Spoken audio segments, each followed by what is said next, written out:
for me, NFT and crypto is good. My initial thought that I would be raising $1,000 multiplied by more than 10.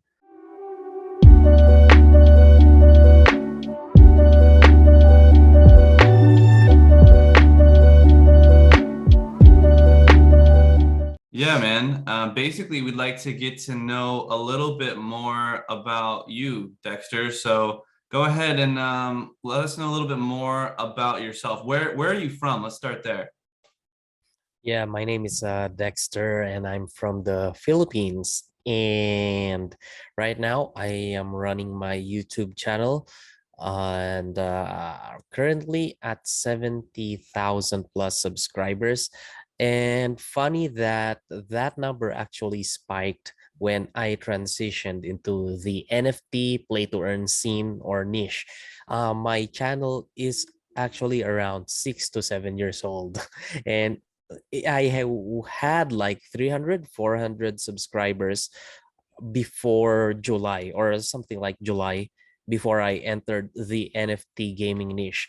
And when I started with this niche, covering a particular game, I gained 50,000 plus subscribers in a matter of 28 days. So from then, I just knew that this space really is one that is growing fast, coming um, from that number. It tells me that this year 2021 is probably one of the biggest years for play to earn and the NFT. Wait, I'm sorry, I don't know if you could show the face of the kid on the on the YouTube. Oh I'll yeah, just no, tell that's them. no, that's Yeah, fine. because It's cool. It's cool. That's funny. could you blur it or something? No, it's fine. Don't worry about it, man. It's no worries at all. Yeah, just for security reasons, because I don't Oh, want you want people to blur seeing it? that. Okay, we can Yeah. Yeah, blur it. yeah, We yeah, can make it happen. We yeah. can make it happen for sure. No, Yes, no please. problem. I'm sorry about that. You're good. You're good, Yeah, man. because at the end of the day, we're playing crypto here, and I just want to take extra precaution now. 100%. Mm, No, so that's crazy, man. That's a lot of growth really quickly. mm. What were you doing before the play to earn games on YouTube? Were you doing different gaming stuff, or what did your videos look like before? Oh, that's actually an interesting thing. For that 6 to 7 years, it's like, love-hate relationship in, YouTube. Everybody just wants to go to YouTube and, bring some subscribers in. And with that kind of number hovering around 300, the what could have been my situation back there. It's like on and off, start YouTube and go back again. And my YouTube channel had like first person shooter games, different kind of games. I used to play Mobile Legends as well. And prior to NFT, few years ago, I used to play Overwatch, and I was part of an esports team here in the Philippines, and we were able to go to Malaysia because of that. So that's actually my history about gaming. But really, I was just carried by my team there. I'm like the older guy in that team, because when you're almost 30 plus, you're considered old in the esports industry, right? Mm. So yeah, technically they are the better player than I was at that time. But anyway, in real life, I used to do online marketing, internet marketing, like affiliate marketing and things like that. But in brick and mortar business, I am a baker. I bake Wow, breads really? and egg pie, things like that. So yeah, I tried putting up a bakery with my wife. She's actually the better baker, of course. I just studied it because we were gonna put up a bakery. But yeah, pre-COVID, that's what we did. I spent a lot of my savings into that. You have to buy equipments, renovate your place and things like that, so it becomes business ready. But yeah, after all this and spending on this, then boom, COVID came. So you could just imagine what happened from there. So it was really tough. That's I really crazy. didn't want, yeah, because people were relying on getting paid as well as employees, right? So Mm. we were caught up in that situation, and it was really tough. So moving forward, I just decided, okay, let's go back online again and let's see what we could do. And that's when I decided, all right, let's do NFTs and let's do you know crypto, because I've known about crypto like 2015, but didn't really buy anything until 2017, which is the time I bought my first crypto, which was Bitcoin and Ethereum at that time. So I hodled for 5 years up until this year. Nice. Too bad. Yeah, I cashed out a little bit of my Bitcoin at around, when it was 32,000. It was on a dip at that time. So it's okay because those funds became my starting point, which brought me where I am right now. That's awesome. Yeah, so walk me through a little bit more. You mentioned, I mean, you were doing online marketing, you were on a professional esports team, and then you wanted to do the bakery. Walk me through, like, when did play to earn games started making you, comfortable money, and YouTube making you comfortable money? When you were doing esports, was that your like career, or was that something that you were doing that you were interested in but wasn't actually able to sustain, financially? And then walk me through how from there you found that you could even do crypto and you could even do play to earn games, because I think a lot of people are still trying to figure out what this even is, and is it really real, and are skeptical about it. Mm-hmm. That's actually an interesting thing, to ask. Um, Being in that, semi-pro, let's call it semi-pro. It's not a big team. It's not an established team with a lot of patches and sponsors, but I experienced getting paid. But getting paid in a team like that, in a team setup like that, doesn't really amount to something that would pay for the family, because I have two kids as well.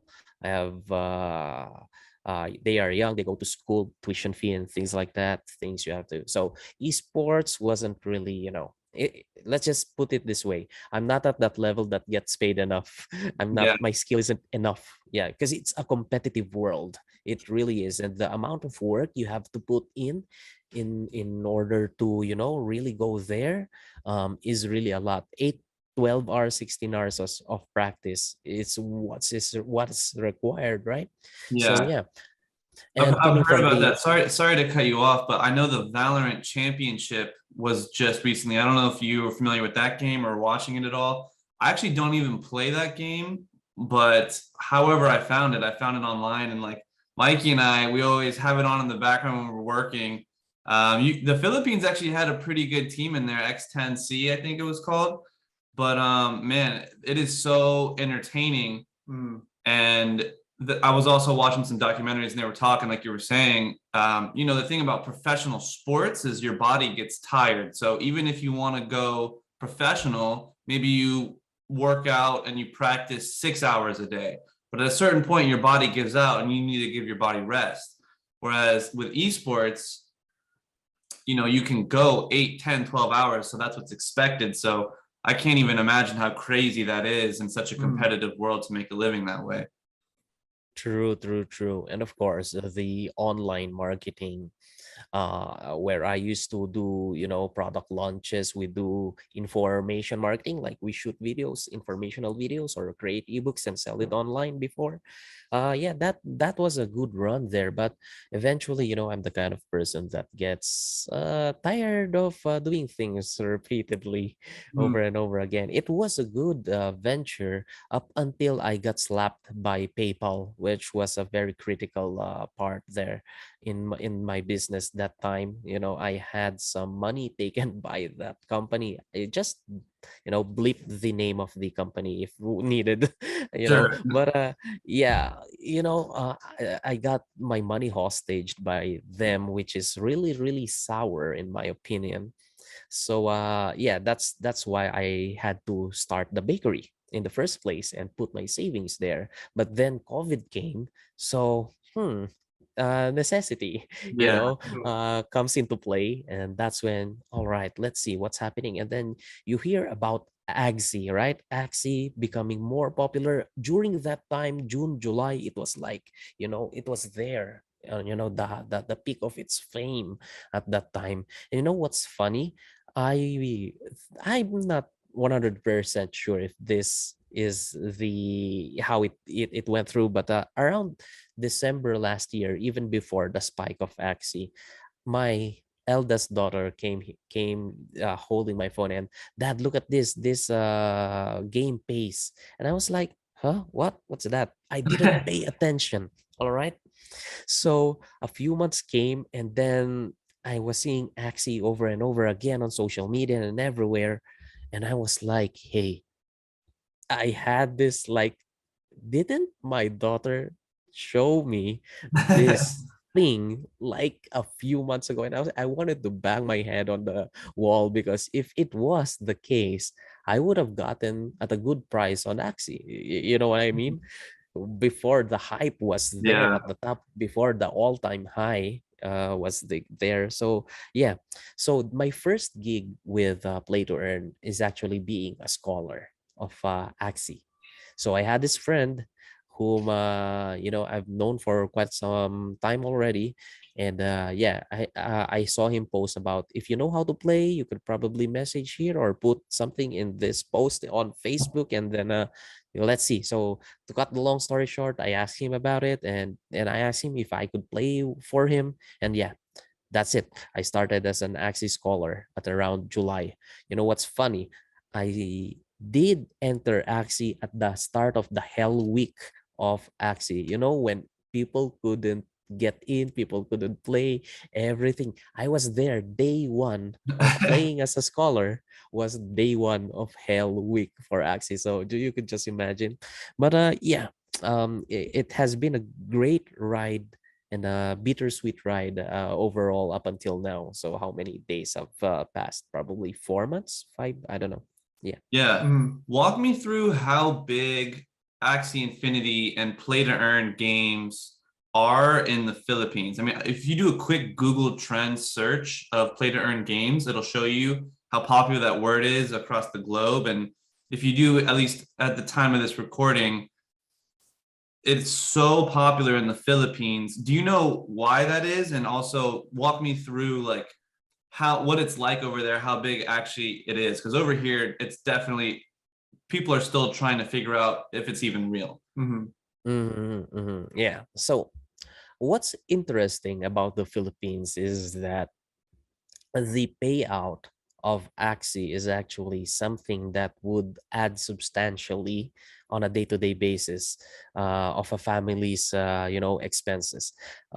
It's not that if you play an Axie team, you'll be riding Lambo, or nothing like that. But if at least you're a scholar, and adding that to your day job, and a lot of scholars actually don't even have a day job. Some of them are just relying on Axie, because since COVID came, a lot of people got laid off, right? So yeah, so it works that way. um Economically, what people gain from playing Axie is, you could say, substantial. That term there is what I describe it. But sometimes I'd still get surprised about the stories of how Axie is popular in the Philippines. For example, a friend would say that one place in, let's say, city, within a city, right? There would be sub parts of a city, and you'll just learn about that one sub part where everybody's just playing, and there's like a bunch of just scholars in there, like their head honchos, running the Yeah, the Axie bosses. gang there. The bosses. True. Yeah. So, and for people who don't know what a scholar is, what does that mean? Oh yeah. So in Axie, there are two roles that the community produced these roles for playing this game. And number one is the manager. These people buy Axie teams. and most likely these people wouldn't have the time to play themselves, so they would hire a scholar to play. In other terms, it's a pilot, right?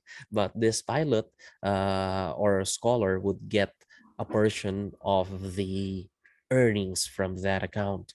So for example, it's a community consensus actually, and it's between the manager and the scholar how much they split. But it could be 50-50, it could be 60-40, yeah, and so on and so forth, depending on what they agree upon. But yeah, that's how the dynamic works. So here in the Philippines, you'd have different levels of managers, actually, on how big managers could get. Some managers would have two or three scholars, a mom or who probably works at an office on a regular job and have enough to buy two or three scholars. You'd be surprised how a regular mom would have scholars under her, but you'd also get surprised about, let's say, a doctor having 50 scholars on his own. So it's really an interesting kind of a phenomenon right now, in my opinion, where different kinds of people from different walks of lives actually are getting involved in this play to earn space. But at the same time, the bittersweet part about this is people just join the bandwagon because they heard of people get being able to actually raise a house, uh, get the house because of Axie, and Yeah. people would just FOMO out and get in, and people would hear about, hey, this is the next Axie, and without doing their own research, they jump into the pool and get eaten by sharks. Yeah. And then they go back to to the other people, and YouTubers like me, they go back and, hey, it's because of you that's I lost money, and it becomes really really sour at that point. So yeah. Wow, I didn't even think about that. How if you're a YouTuber and you just genuinely on your own are interested in maybe an upcoming game and you think it might be the next Axie and you get into it just because you believe in it, yeah, I can see how your followers end up blaming you for their losses. That's got to be crazy, huh? True. And it goes to a point where unfortunately you get death threats.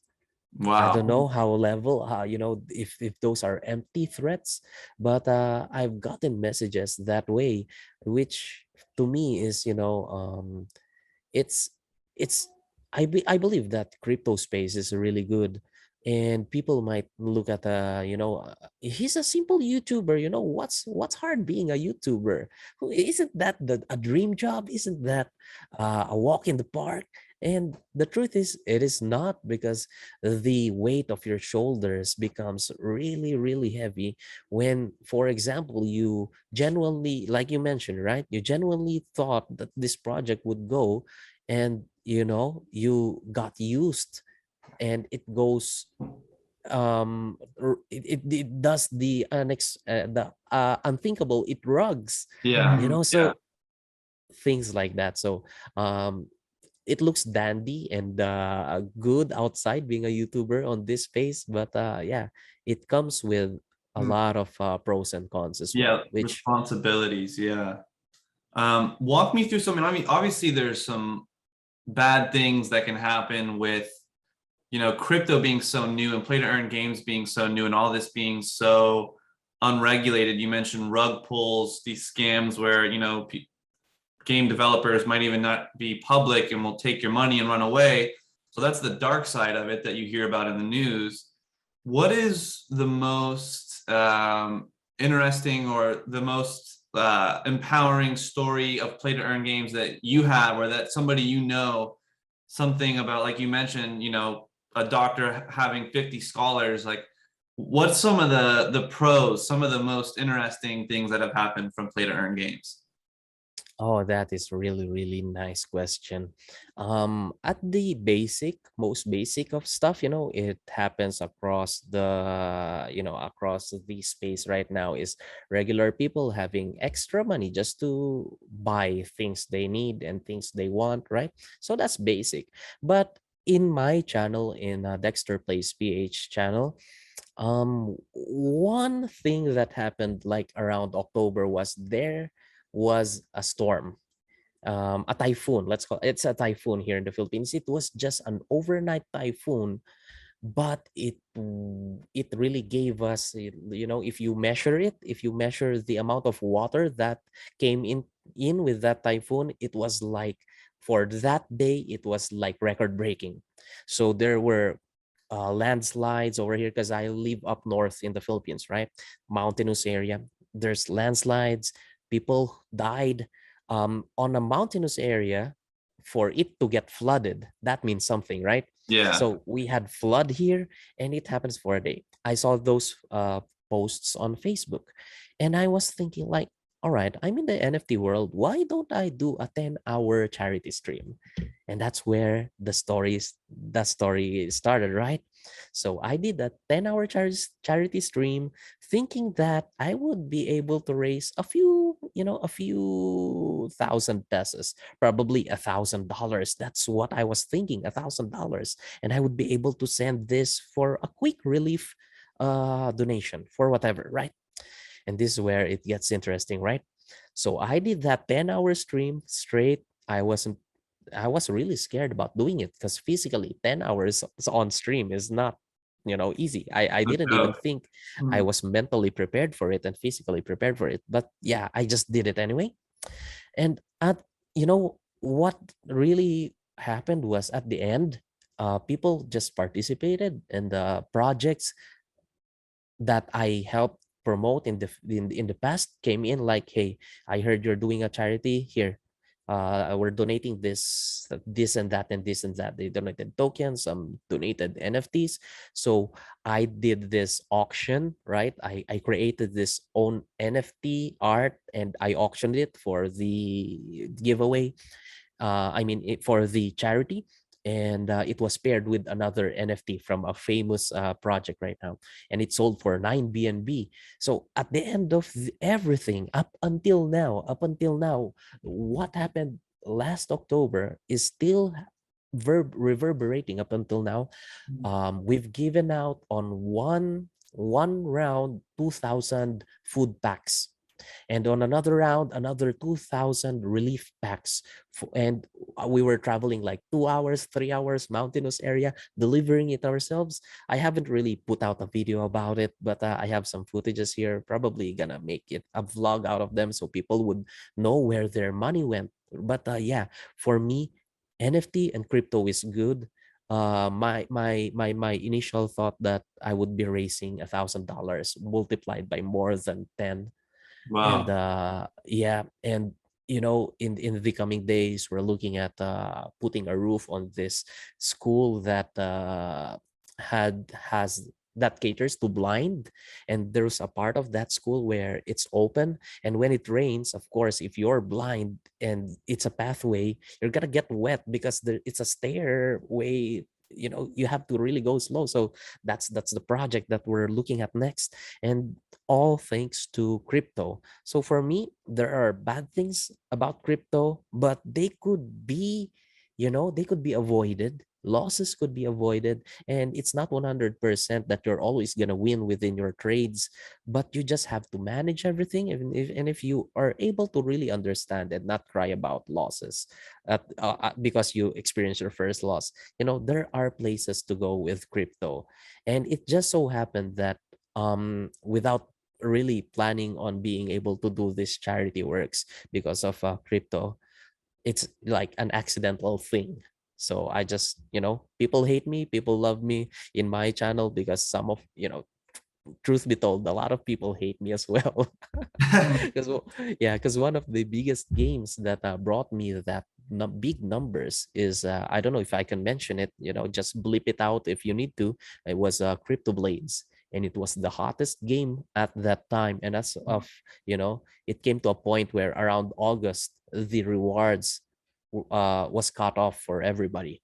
So a lot of people who FOMO'd and just saw that I was playing this game were like, "Hey, you guys, I know you, Dexter Croge, in the name of the Yeah. Mm. developer, is paying you to do this, to paying you to hype up the game. But truth be told, I didn't receive anything from those developers. So I just wanted to play the game.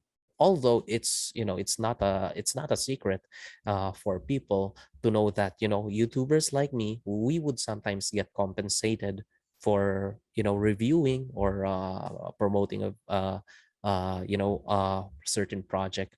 But at the end of the day, of course, it's our prerogative if we want to take on the project or not. For me personally, I couldn't represent other YouTubers, but in my opinion, I would just put out a project out there in front of the people for them to be able to have choices, right? And if n- you know, I would just promise that I wouldn't knowingly put them in trouble if I know, right? Mhm. So that's just a promise that I could put out there. But still, at the end of the day, no matter how many disclaimers we put out, people would still, be lazy doing their own research. And Yeah. yeah. I think that's a great attitude for it, of like making Mm. sure that, you're not putting anyone in danger knowingly, but looking at your platform as a place to allow other people to see different options to do their own research. With so many games, so many developers making so many projects, it's hard to distinguish the good ones from the bad ones if you can even find the good ones. And I think you being able to promote anything, even if you're paid for it, as long as you let people know, hey, listen, this is, just an objective review of this upcoming project. I think that's good for every party involved. But you mentioned do your own research and you mentioned the importance of it. Mm. What do you look for in a play to earn game or an NFT project? And what do you try to stay away from when you look at something that you want to get involved in? Yes, of course. One thing I haven't mentioned is that I actually am as well a part of a core team of people creating our own project. All right. So this I'm mentioning this to give context to my answer for this. Number one thing that I'm trying to look for when looking at a project is, of course, the team. And the reason is because when I was starting in this space, reviewing projects wasn't as tough as it is right now. Before, we had time to breathe and research projects, but right now it's like, a dump truck just showering you with projects to review, and it's really confusing now. So going back to my answer, before, you could be reviewing project even if the developer is not doxed, right? And you wouldn't be too picky or things like that about it. But right now, number one, I would really love it if I have talked to somebody from the project first. And Bobby, you know about this. Even before I put out a project out there, a review of a project out there, most of the time, 90% of the time, it would be after me talking privately with those people first behind, Mhm. right? Yeah. So that's one thing I look at, if I have access to the developers and we could just talk to each other with the webcam on, I could see their face and I would just check their credentials. Like, do they have experience to pull the things that is written in their roadmap, right? Do they have capability to do this? I approach it like a real business. Like, if you were to invest on a real business, on a stock of a real business, would you do it if these are the people behind, if these were the people behind the project? So that's number one. And of course, number two, I would just check the structure of the project itself, the roadmap, and what are the long-term visions of this project. For example, there are projects coming out that only promises play to earn, and that's it. And without any utility except for just, hitting that click button and a worm would just circle around, because it's loading and done, right? If that's the only plan, then it becomes hard to bet on it and put it on a long-term portfolio. But one thing that I have discovered, and I have thought about this, and I thought this to a few weeks or months ago already in my channel, wherein there are different kinds of plays or investment you can do in this space. You could categorize things into short term, long term, opportunistic, seasonal, and things Mhm. like that. There are, I could just describe them one by one, but never mind, we wouldn't do that here. Yeah, so if I am looking for opportunistic projects wherein I could go in, scalp a few, go out fast, then it's okay. As long as I know that this kind of project falls under that category, so I know how to play it, right? So if my strategy is to look for a long-term project, then I check the project out, look at the do they plan on putting out apps on top of their games, because I mentioned, like I mentioned a while ago, I'm also part of a team that's developing our own project. um how we want to structure a long-term path for our own project is on top of games that we are developing. We are going to put out, for example, cross chain bridge, and put out a good DAO to support the whole ecosystem, and develop SDKs so that other developers who doesn't know about crypto could jump in on our project and just use our metaverse here, and don't never worry about the crypto side of it on while they are starting. So we plan on incubating talents through learn to earn, things like that, that we want to push out. So in my opinion, having this kind of stuff in the roadmap puts one project ahead of another, because like they say, right, in success, um thinking, right, planning is 50% of the battle already. Mhm. So begin with the end in mind.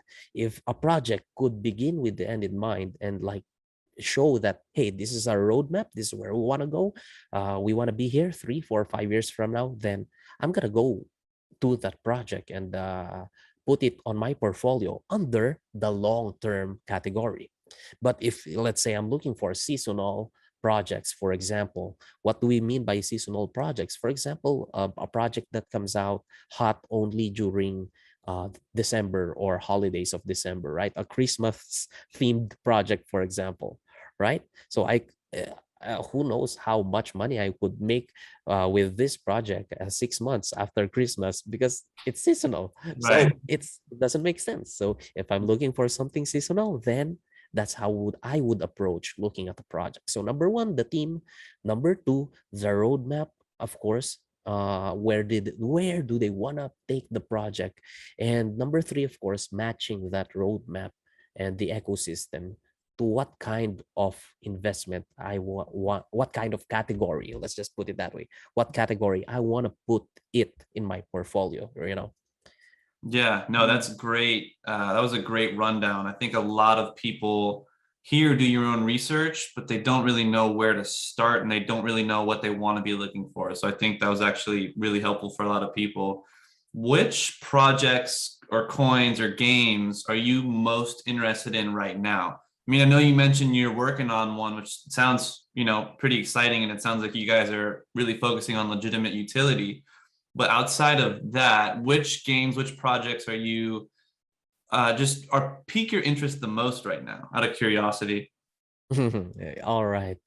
That's actually a difficult question to answer, because there's a lot of them in the back of my mind. Of course, let's take a look at what we could classify as the really long-term horses. If I'm gonna bet on a horse racing right now, these are my horses. Mhm. On the long-term category, I would put their Starship. I Mhm. would put their Sandbox, of course. Mhm. I would put their Illuvium. Although this projects that I've mentioned, I don't really own a lot of assets on this. They kind of flew high already, but yeah, this one's I hold just a little bit. But um, right now, yeah. on top of my head, this would just be the projects. Also, of course, Axie Infinity. I mean, and is there as part of the what do you call stable ones Mm-hmm. that has already been normalized at around, the price of it. The SLP is around there. You could expect it to be, around there. Just the guy hanging there, the regular regular uncle just standing by, watching the scene from afar. So that's actually is under that category. Of course, for the upcoming ones, I am looking at Monster Infinite from Asia, of course, the team from Asia, Monster Infinite. It's not there yet. The project's game is not there yet, but the wait is not as long as the wait that we have to wait for, let's say, Illuvium or Sandbox, because those projects, you really have to wait. um yeah, Monster Infinite, I would say Devikins is pretty interesting. They have, of course, a really cool art concept, but yeah, all of these projects have undergone, darker days, if you know what I mean. They have Mm-hmm. undergone, the wrath of some people who don't understand crypto. Because we all know when a token launches, it gets pumped up by bots, right? Whale bots. And then people who don't know much, who just FOMO'd in and just riding the bandwagon, they try to buy in at that time when bots are buying and when prices are pumped up, and they get, dumped on. Mm-hmm. And that's when the darker days of these projects usually would come, right? So yeah, aside from these projects, there are a lot. I'm really sorry if I haven't really, I couldn't remember. But one thing, by the way, blockchain cuties is one interesting project. It's older than Axie, but it takes, some kind of research in order to be able to understand it. So it could be the other uncle beside Axie, Yeah. hang out there. Yeah. So yeah. Yeah, Sandbox looks incredible. I mean, obviously, I work closely with Starship. I fully believe in their team. I think they're developing a ton of useful stuff, not just in their play to earn game, but outside of that, just stuff that's actually useful for the blockchain and crypto community. And then Alluvium, the graphics on that game look crazy, man. I think play to earn games are really, I think they're the future, and I think games like that go to show, what they can be, what they can look like. I think it's only a matter of time until blockchain games, rival standard games today in terms of graphics and gameplay and stuff. And I think Illuvium is a great step in that direction. Mhm. Mm-hmm. When you mentioned those as sort of like long-term horses, and you don't have to answer this if you're not comfortable, but I'm curious, which projects or coins are you most invested in? Like, if not that I don't think it's the best question to ask somebody, what should I invest in? Because I think you need to have your own strategy before you invest in something. But which coins are you most invested in, if you don't mind me asking? Hmm.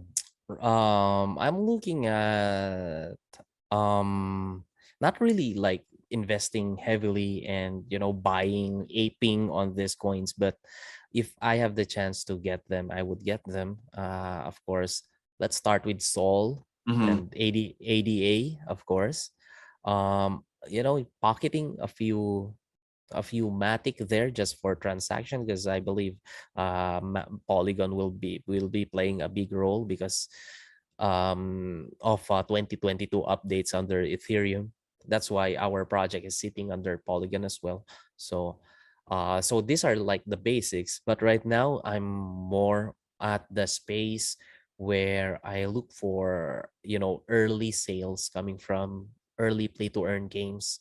If I look at early play to earn games, you will look at games wherein developers who have worked on PlayStation, for example, on console, on let's say Ubisoft, they are already coming into the space and creating their own projects. And if I could just get in early there, then I would be putting my allocation there for my funds. And yeah, so not really aping on a particular coin right now, but of course, you wouldn't want to be empty-handed when it comes to Bitcoin and Ethereum, you know. At the very least, I have just, below 1 Bitcoin. I don't even have 1 Bitcoin. That's crazy amount, but like just point zero something at the very least have some and diversify. Yeah. Yeah, for sure. I'm definitely, I agree. Bitcoin and Ethereum, I think you want to have some. I've heard the comparison that Bitcoin is like digital gold. And if you look at the market cap of gold, gold's around like 10 trillion.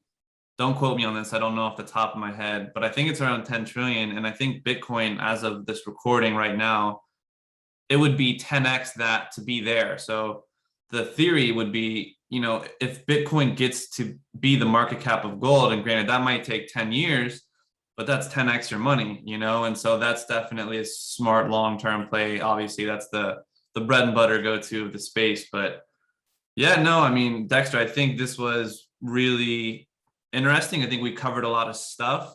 I think you provided some pretty cool insight. Do you have anything else for him? Any other questions? No, I mean, I just want to give my hats off to you in the way that, your effort to educate your community and your following on blockchain technology, play to earn games, and really just trying to be an unbiased observer of this space as a whole, while, educating people of this opportunity at hand. And, just watching your content, it seems like your community is, really thankful for that and for all that you do. So I just wanted to sort of give my hats off to you on that, because, that's something that we want to do ourselves, is, play a role in educating people and putting information out there about the opportunity that's at hand with cryptocurrency, and how we're still really at like a ground level, whether people believe it or not. And, as time goes on, I just think things are going to keep going in the direction of cryptocurrency. And yeah, just I respect that, you're part of that train and that you're educating the public on it as best as you can, man. It's awesome. That charity story is awesome too, man. That's dope. Yeah. That's super cool. Anyway, thank you, by the way, for having here, and of course, thank you for that compliment, brothers. Yeah, at the end of the day, in this space, I would really want to continue doing this and educating. But for those people who are just coming in and hearing about crypto, you have to have that mindset that it's not always gonna be fun, but it is fun overall if you put it in your mind that it would be fun. It's just like life. Sometimes you have to cry, sometimes you have to get some bruises over there, here and there, in order to learn. But if you look at the long term of it, and if you have that outlet, do not just hoard in the benefits of crypto, like extending it in other ways, through material things or through service, just like sharing about things, good things, educating about crypto. That is one way of getting involved. But yeah, one request: just spread love and not hate on this space, because like I mentioned a while ago, it's not easy being a YouTuber here in this space. And on behalf of the people like me who just wants to share our story, our point of view about the projects we cover in, you know I want people to understand that we are just like you. We are investors. You get rugged, we get rugged. You cry, we cry, and our tears would just multiply to how many people are watching us. We really feel the weight of being here, but we really appreciate the love that you show. So yeah, and of course, finally, I would like to mention as well the group that I am working with, Metadana Studio. Metadana, that is the umbrella company that I am working with in providing our project. And the reason I'm mentioning this is because, of this, guys, my perspective about crypto has, expanded by joining them and being the CMO, the cool marketing officer of this project. Yeah, it's just right that I mention it to you, because everything that I mentioned here, my ethos, the philosophy of how I do things could be reflected on the project that we are working on. So yeah, if you want to know me more, know about the project I am working on, because we're tired of rug pulls, and their only closest way for me to do something about it is to make a project myself, right? Mhm. Because that way, at least I know I don't have the intention of doing rugs. And at the very least, at that point, I could have that guarantee na, hey, we wouldn't be rugging, at least, Yeah. that's part of the service I want to give out to the people out People there. who don't know where to find it, where do they find it? What's the website? What's the Twitter? Are you guys active on Telegram, Discord? Where do people go to learn more? Oh yeah. All right. I'll just give you the website so everything could link from there. Yeah. It's metadana.io. It's METADHANA. Dana, like dot io. Just go there. We have a light paper there. It will be interesting to really look at that light paper, because you'll see how much love has been poured into preparing this thing. And there's no token yet out there, so it's early to look at it right now. But we have some NFTs out there that's already being sold. So join us in our Discord, and you'll be able to get that link via our website. Yeah. Awesome. Awesome, Dexter. I think that's about it, man. Thanks for the time, and we'll definitely be in touch moving forward, brother. All right. See ya. Thanks. Good luck, my friend. Peace, Bye man. bye.